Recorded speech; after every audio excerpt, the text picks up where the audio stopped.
Ready when you are, Ange. Oh, hello. Hi, everybody. How is everyone doing? Happy Wednesday. Hope your January is off to an amazing start. I feel like we are at the tail end of saying Happy New Year. So, Happy New Year to all of our friends on LinkedIn and YouTube and Instagram who are tuning in from all across the world. Today is going to be a really fun and super interesting and informative session. So, whether you're turning in live or you're seeing this in posterity, get excited to learn because we're going to have an action-packed 30 minutes. I am thrilled to be welcoming Wanda Pogue, who is our Chief Strategy Officer and Post-Creative Strategist, Jamie Santiano, who has been an incredible partner to us in getting this research off the ground from Ipsos, and Lisa Zielinski, who has helped really shape all of this work that we're doing with Ipsos. So the way that this sort of all kicked off is at VaynerMedia. Many of you all are familiar with our favorite book in the world right now, Day Trading Attention, where Gary talks a lot about what he believes to be the biggest opportunity for brands in 2024 or 2025, which is organic social media.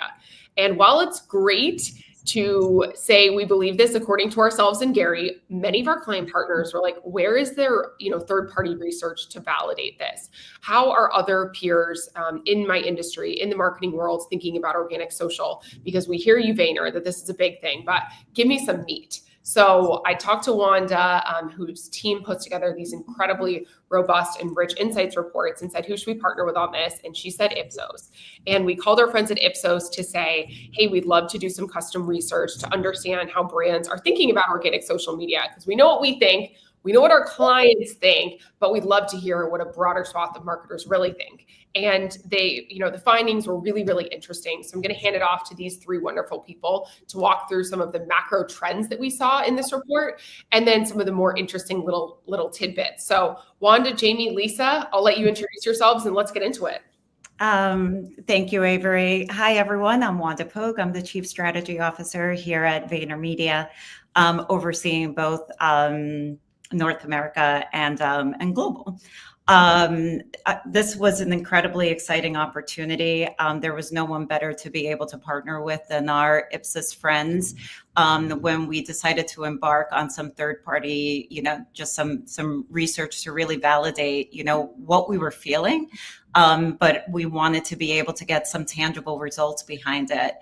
Before diving into the actual findings, I would love for Lisa and Jamie to share the methodology that we used, how many people we spoke to.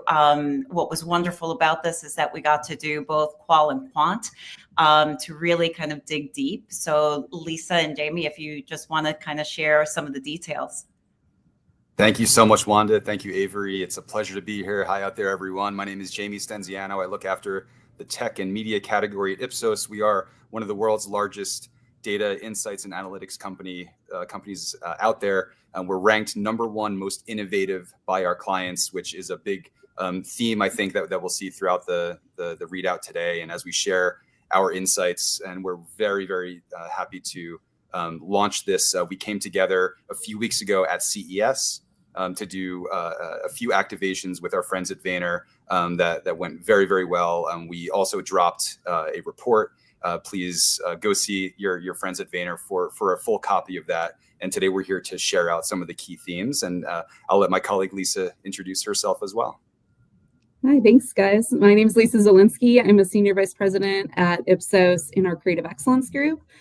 Within Creative Excellence, we help clients make great advertising by gaining audience insights to guide and nurture along the creative development process. So, of course, we were super amped and excited to partner with Vayner on this and really understand from a marketing leader's perspective, what is really happening within the organic social space and their perspectives on it. So when Vayner first approached us with this project, they had some really clear hypotheses to test out, which is always exciting. But what we were really kind of unsure about in approaching this was really marketers' familiarity and understanding with some of the concepts around that we were looking for feedback on around organic social. There's a lot of industry jargon out there, a lot of gray area around this. And so we really wanted to make sure that we fully understood where marketers were coming from and the meaning behind their response. So when we started off the project, we first started conducting some in-depth interviews with marketing leaders across a really broad set of industries, company sizes. We talked to B2C, B2B marketers, really trying to get everyone's sort of unique take on this area. And these, 60-minute conversations with these folks really allowed us to feel confident about the comprehension of the questions that we were asking, but it also illuminated a lot of new themes that we hadn't hypothesized going in, that we were able to then explore further. So from there in those conversations, we proceeded into a survey of 100 marketing leaders. The survey was hosted on an interactive discussion board, which is kind of a unique space that allows us to collect quantitative results with confidence so that we can, when you see the stats today, you can feel confident about them. But it also allows us to collect, more open-ended responses and really have those marketing leaders continue to sound off through open ends on different topics. So the end result that you're going to see today is really bringing those two phases together. And it really, I think, illuminates a clear direction on the state of organic social today in marketing leaders' minds, and also a really deep and rich understanding of the future outlook. So really excited to walk through those today. So Wanda, I think over to you. Thank you, Lisa. So tons and tons to share. There's a lot of really great findings, but because we only have, I think it's like 30 minutes, we're going to give you like the 5 top themes. Starting with, I think, oftentimes, and as Avery mentioned, we all felt, we see great value in organic social, and we really believe in the impact that it can have within the marketing mix. But it was incredibly reassuring as we asked, marketers, 79% have actually increased their spend in organic social in the last 3 years. And that number was quite validating, that it's no longer seen as an afterthought, but that marketers are actually seeing the value and making an investment.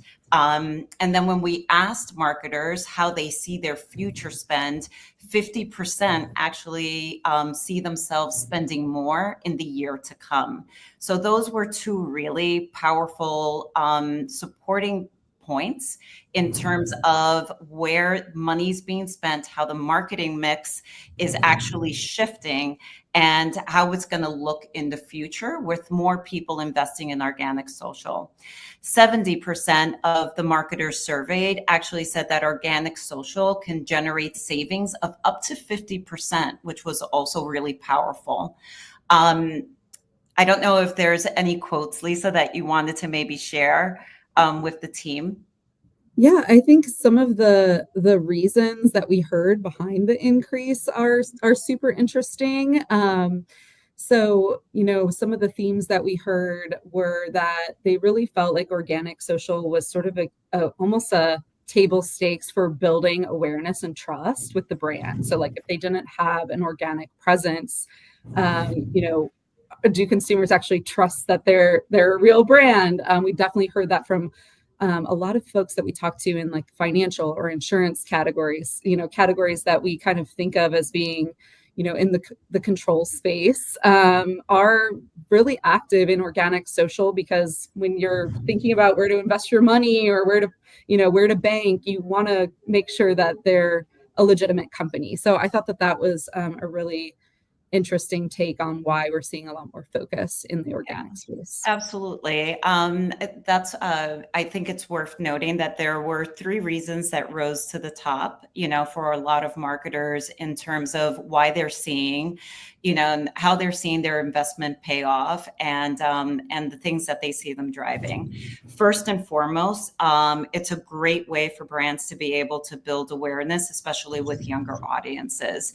And we've had that experience here at VaynerMedia, where we have, really iconic, legacy brands who have quite, quite a consumer segment that's, a bit older, and they're trying to drive relevance with Gen Z, and organic social is a way to be able to bring in younger audiences into your brand. The other thing that I thought was really interesting, and we always talk about, but it was great to hear from marketers, is that it's a great way to be able to mitigate risk and to determine where you should be making bigger investments. So before putting paid against something, or before rolling out a big campaign, you can actually validate through social, through organic social, your hypotheses and prove them out, and be able to mitigate the cost of the content. So those were some of the reasons, that marketers gave in terms of, what's driving their investment and the value that they see. Yeah, I think. Go ahead, Lisa. Oh, yeah, I was going to say, I think we also heard a lot of conversation around there's, it's easier to produce. There are less hurdles.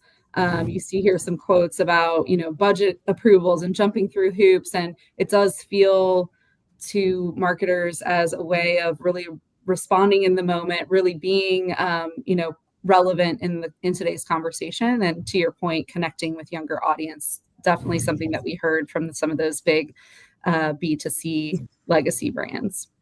Yeah, I would add a point as well as it relates to the funnel. And this might be, I think, a point coming up, and maybe to segue. There's a really impressive proportion of senior marketers that not only think about organic social as a top of funnel lever, but also mid and lower funnel as well. And I think if we were to return to this research next year, the year after, and so on, which we absolutely should, we'll see that perception go up, where organic social becomes more and more viable to more marketers and more categories down the funnel, just as much as they view it as an upper funnel lever today. So I think that was really, really important here. And I know we'll get to that in a second as well.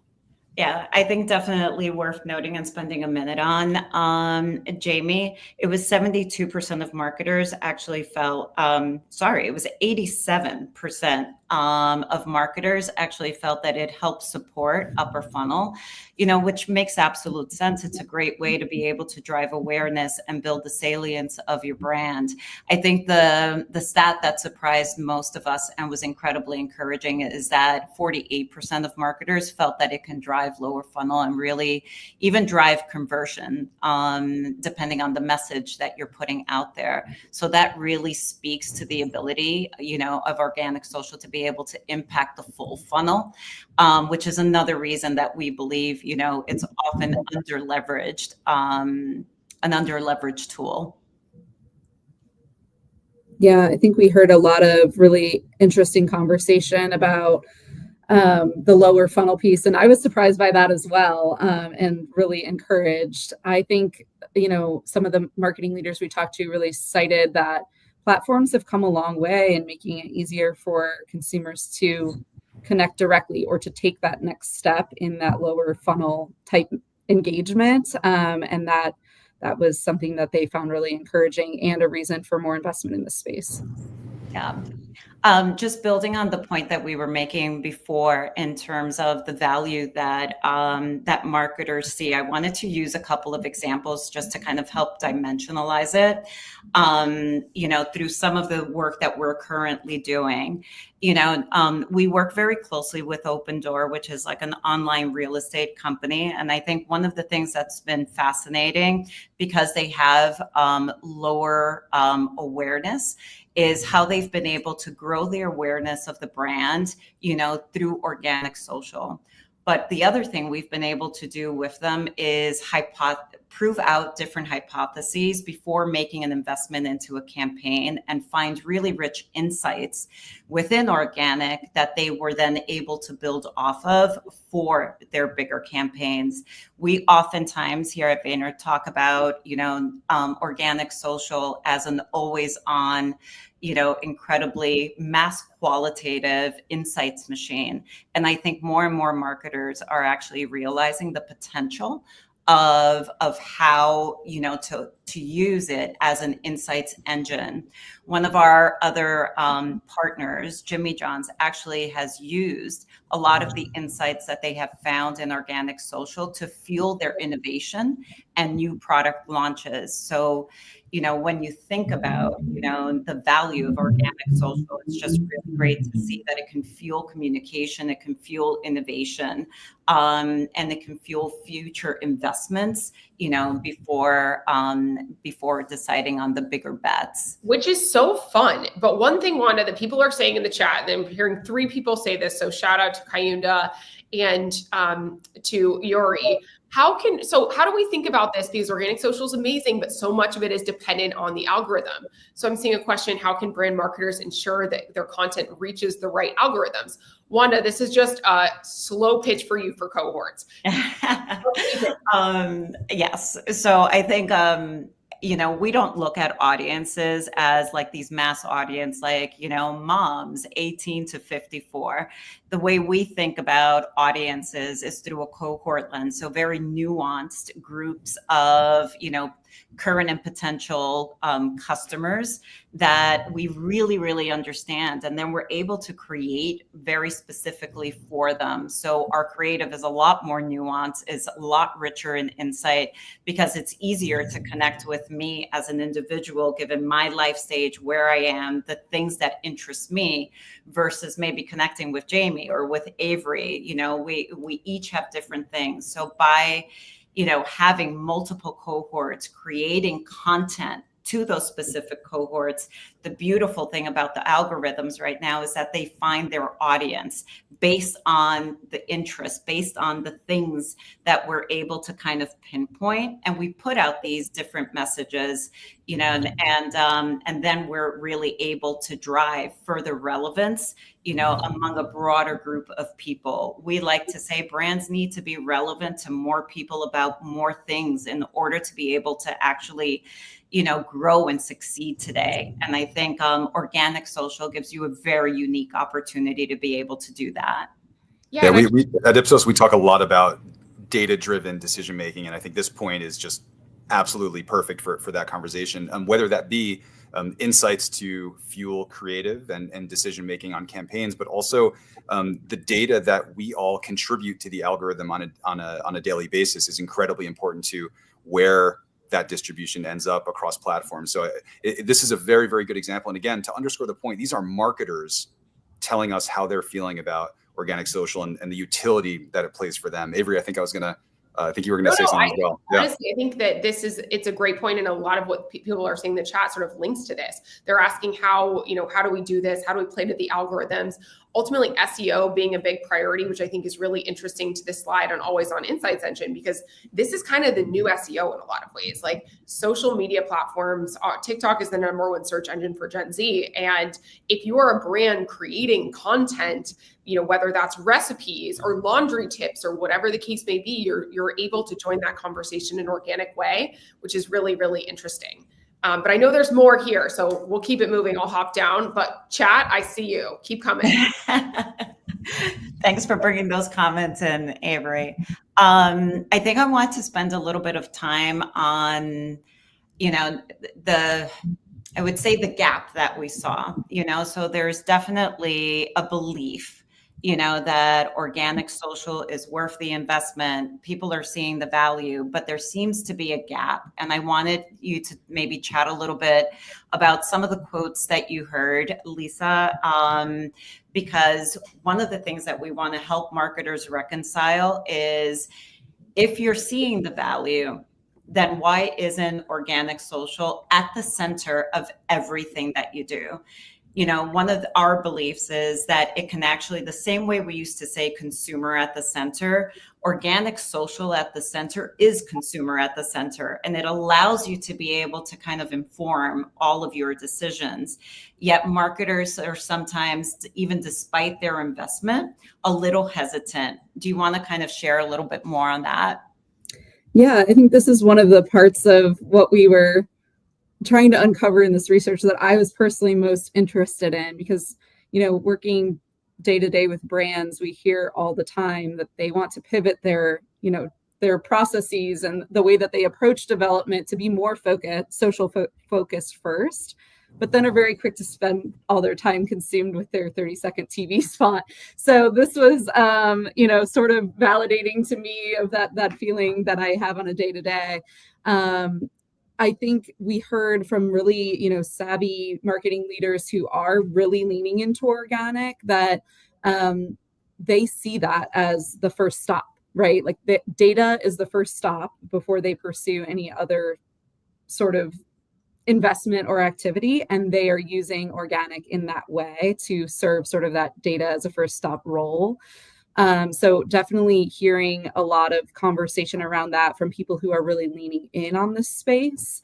And then, in terms of why they're lagging in practice, I think the next point is maybe around barriers. But there's a big, barrier in terms of the perceived ROI and how do I prove this out to my leadership.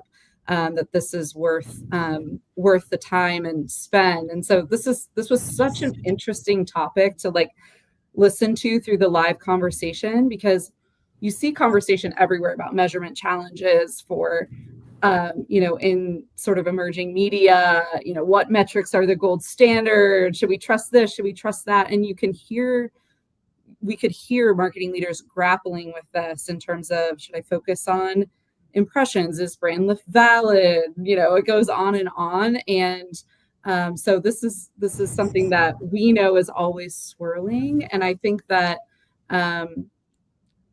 that is what I think stops them from leaning in more and being in the mindset that they need to be in, really changing their process. So kind of in motion on the current process it's really hard to disrupt that, right? So this is such an interesting tension point for me in the data. Yeah, it was.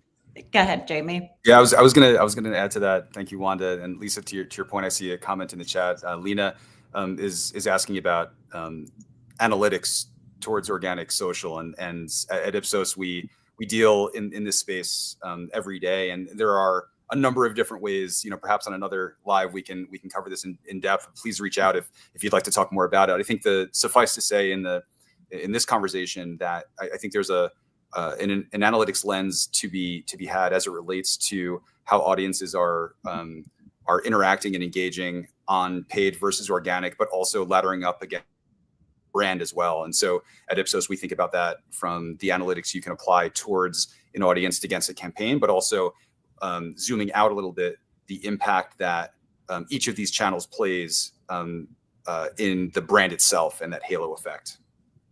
Yeah. We like to say impressions are everything. In organic social, impressions matter. And that's the way that you build awareness. It needs to be consumed. So I know that oftentimes it's kind of relegated to this thing that maybe as a metric isn't as powerful. But it's what we measure, and that's what we need to be looking at, because it means that people are actually seeing it, stopping and consuming it. And without that, we have nothing. So incredibly important. I know we only have a few more minutes. So trying to, let's see, where things worth noting, or some of the highlights and great quotes that we may have missed.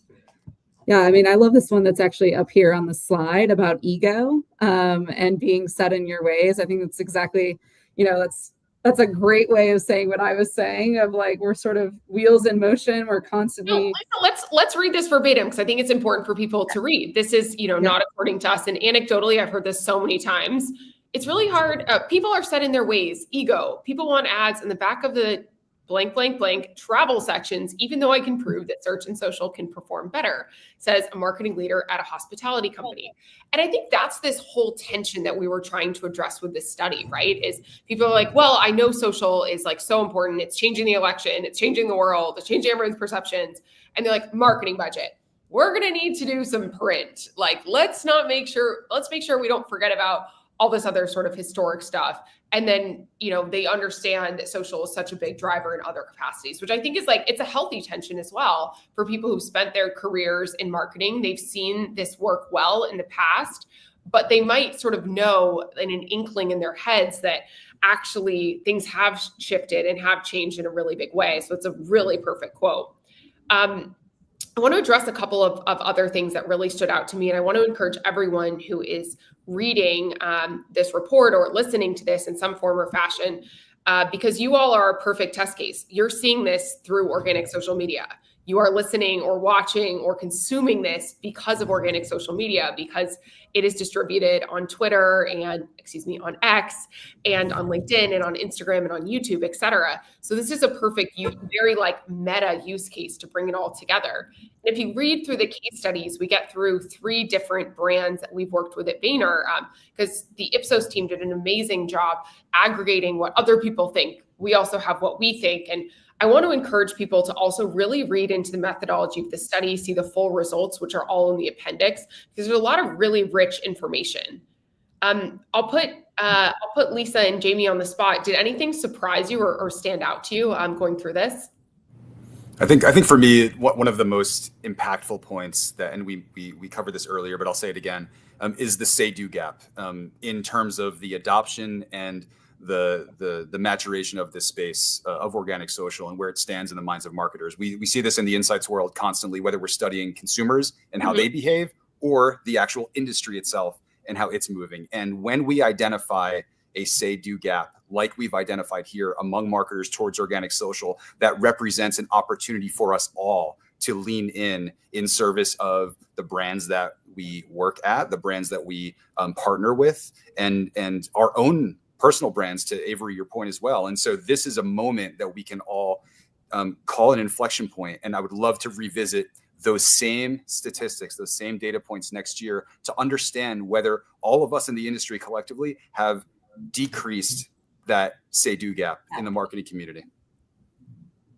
Yeah, I'll echo what Jamie said too. I think that the full funnel metrics were the most surprising to me. And we hear marketers talk all the time about, wanting to have a full funnel lens on their plan. And, organic social is rising to the call across the funnel. So that just, building on what Jamie said, I'm really interested to see where this goes in the next year.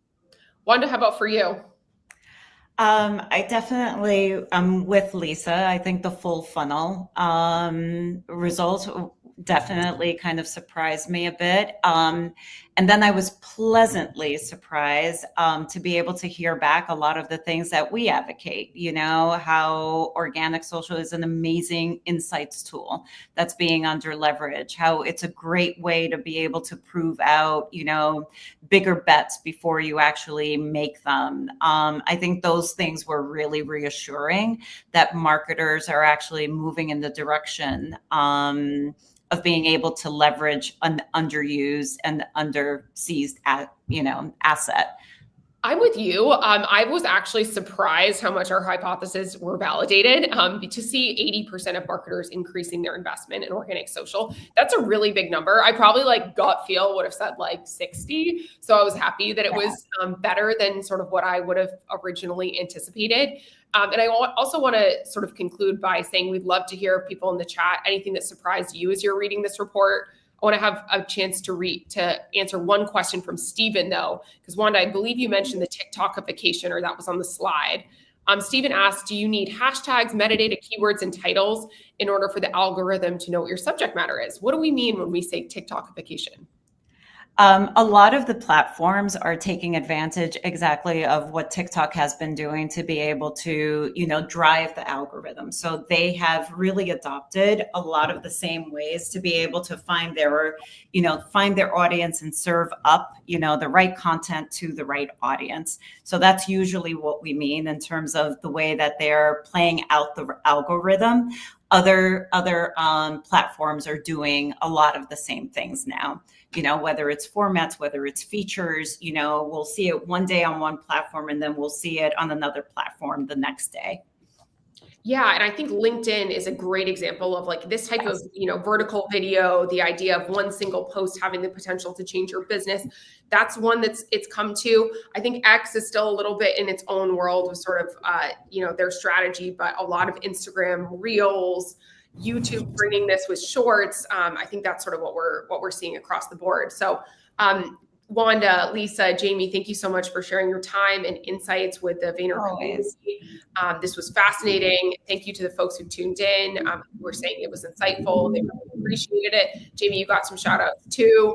Of course, Lisa and Wanda did. So thank you all so much for your time. And thanks everyone for tuning in. Check out this report. Let us know what you think. Thank you, everybody. Great chatting today, everyone. Good seeing you all. And to David Rossiter.